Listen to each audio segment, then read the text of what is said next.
In the spirit of bestsellers like Fly Girls and Hidden Figures comes a new, exciting book hitting bookstores and online realtors today. It is called Fearless, and it tells the real-life story of Harriet Quimby, the first American woman to earn a pilot's license and the first woman ever to fly solo over the English Channel. It is the fourth published work by award-winning journalist turned author Don Daler, and he joins us now live via Zoom. Good morning, Don. Congratulations. Good morning. Thank you very much. This was a project long in the making. I know, and you got a great review in the Wall Street Journal this morning, and so well-deserved. So this book for you has been a passion, long time in coming. We don't know a lot about Harriet Quimby, but Amelia Earhart described her as this: America's first great woman flyer. Why did you want us to know more about her? Well, for that simple reason that we don't know about her. And here's a woman that should be taught in every history book. She should be mentioned in the same breath as Amelia Earhart or Bessie Coleman or Charles Lindbergh, but she's not. And the reason she's not is because of this tragic twist of fate. When she had her greatest accomplishment, one of the greatest tragedies in that era happened.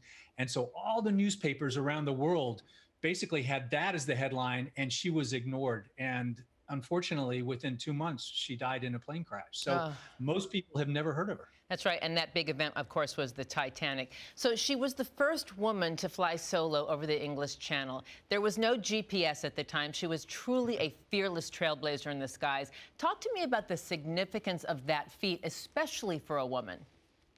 Well, this was really just a few years after the Wright brothers first flew. I mean, flight was not just in its infancy, it was embryonic. They were still figuring out how to do this. They were figuring out what the aviation surfaces should be for the plane to be able to have lift and not drag, how much power the engine needed to be.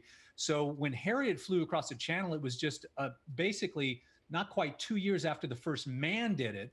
And people, men in particular, were still dying making this attempt. I mean, even after she crossed the English Channel, they were dying because these airplanes they were flying in those days were basically a wooden frame, canvas or fabric covered wings, and what in effect was a lawn chair at top. They were open to the elements, and the 22 miles across the English Channel was so dangerous because of the weather. There's a reason why England has never been successfully invaded, and it's because the channel is so dangerous and so rough. So putting down in the channel was a life-threatening event. Wow. Listen, I want to ask you, because she was such a trailblazer, despite her advocacy for greater participation of women in non-traditional roles, the ERA's first-wave feminist chose to ignore this huge feat of hers because she refused to endorse the campaign for women's suffrage. Why? Yeah, she felt very strongly about that. She was a feminist from the very beginning. But what she decided was, A, she didn't want to turn off the public, and B, she was going to let her actions speak louder than her words. She decided that by basically getting rid of society's constraints on women and just doing it, just living a life without limit, that she would go farther to help advance women's causes than if she marched or made speeches. But she, every once in a while in some of her articles, she did talk about how women were equal to men. So she very subtly and carefully laced her comments in and out when she was talking, when she was writing, as to not offend people. You have to remember, this was a time when women were trying to get to vote. They had very few rights. They had to ask permission from their husband or their fathers to do almost anything. And Harriet said, to heck with that. I'm going to do what I want, and any woman should be able to do what they want in life. They should not be constrained by society. She was truly a daring dame. What do you hope readers most take away from her inspiring life story? I think she said it best herself. You have to dream to fly. So she was telling everybody that if you want to do something, don't be afraid and do it. And I think that's the greatest lesson for my daughter, for everyone's daughters, for adults, for everyone. Harriet Quimby set the stage for people to be fearless. Well, you know, I'm a big lover of West with the Night and Beryl Markham and her big story.